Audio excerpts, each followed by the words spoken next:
7, the tensions in New England between the English settlers and the Pequot tribe were about to erupt into armed conflict. In May of that year, the Puritan leaders decided they must take bold action. The decision to attack the Pequots was predetermined and was well calculated. The English authorities in Plymouth and in Boston and in Connecticut intended to make an example of the Pequots. The attack was planned by the English to be a massacre. Well, we agreed. The English purposely sailed their ships by Pequot country to let the Pequots think that they were sailing away.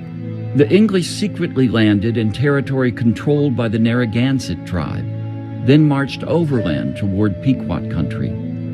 Along the way, they picked up several hundred native allies from the Narragansett and Mohegan tribes. It's surprising that you have Indians who will ally with the English against other Indian groups.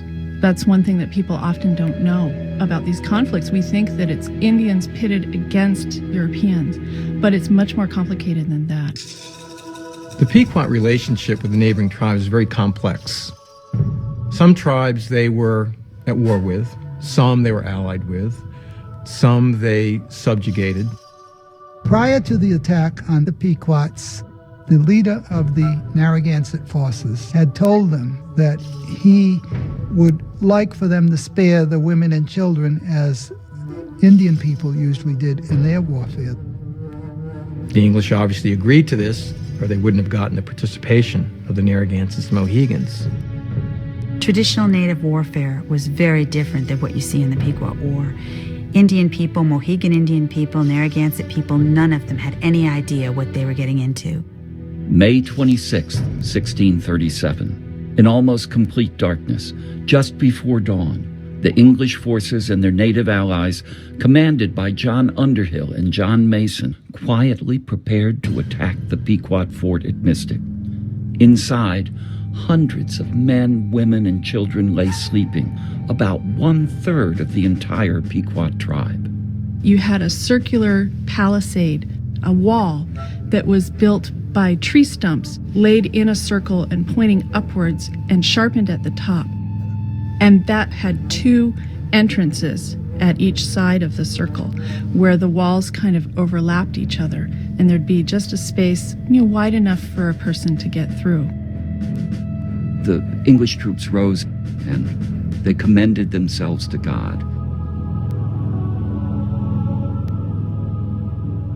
And then they moved toward this palisaded fort.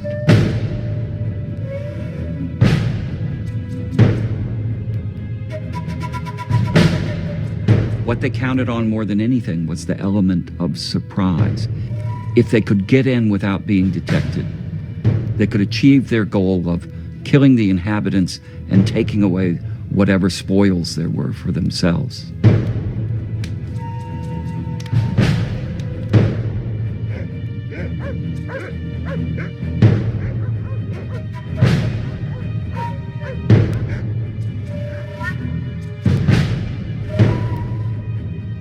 Mason divided the forces up, and they went to the 2 entrances, and they found that the Indians had covered them with brush. They pulled the brush out of the way, and they went inside and started entering wigwams and slashing whatever was there. What was there, of course, were women and children and men.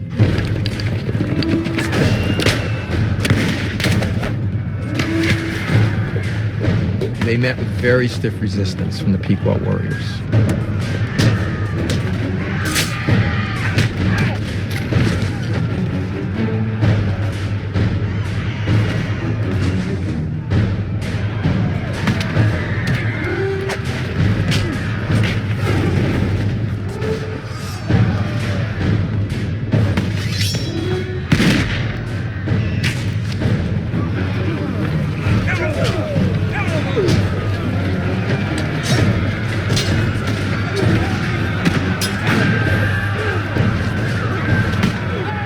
John Mason felt that the resistance was too fierce.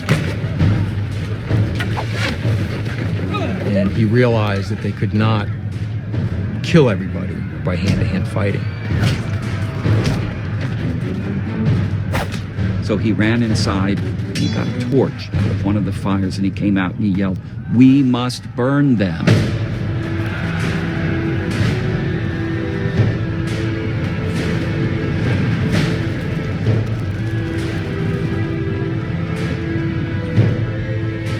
The English intent was not originally to burn the fort because they wanted to save the plunder. But Underhill and Mason were professional soldiers. They must have had a plan B. And that plan was to set fire to the fort, retreat outside the fort to prevent anyone from escaping. The Englishmen ran outside, and the Indians had a choice to make. Stay and die a death under fire, or try to get out.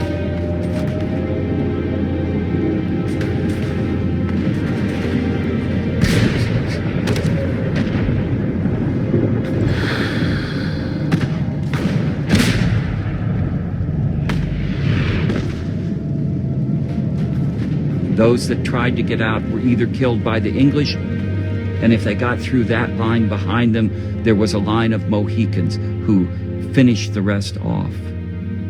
It was horrible. The English themselves described this battle in very frightening terms. The destruction, the burning, the killing. There were so many people lying on the ground, Pequot men, women, and children, that the English couldn't even walk without stepping on bodies. The scene was so shocking that even some of the English began to ask if, as Christians, they ought to show some mercy. But Captain Underhill pointed to the Old Testament and said that God wanted those who were sinners, heathen, to suffer, he said, the terriblest death that may be, and that the innocent needed to suffer along with the guilty. And smoke.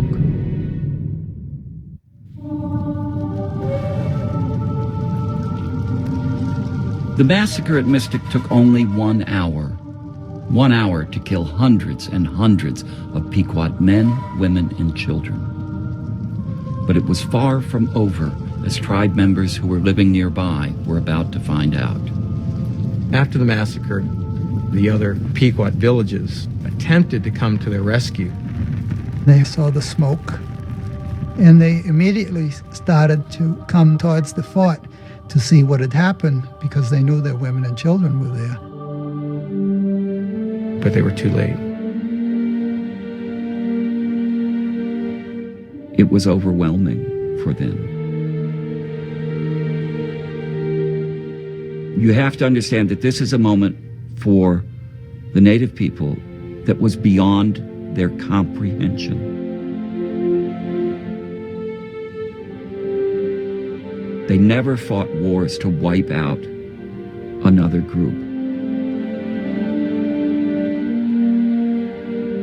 Within a few weeks after the Mystic Massacre, the English began a systematic attempt to hunt down all the surviving Pequots. They wanted to eliminate Pequot leadership.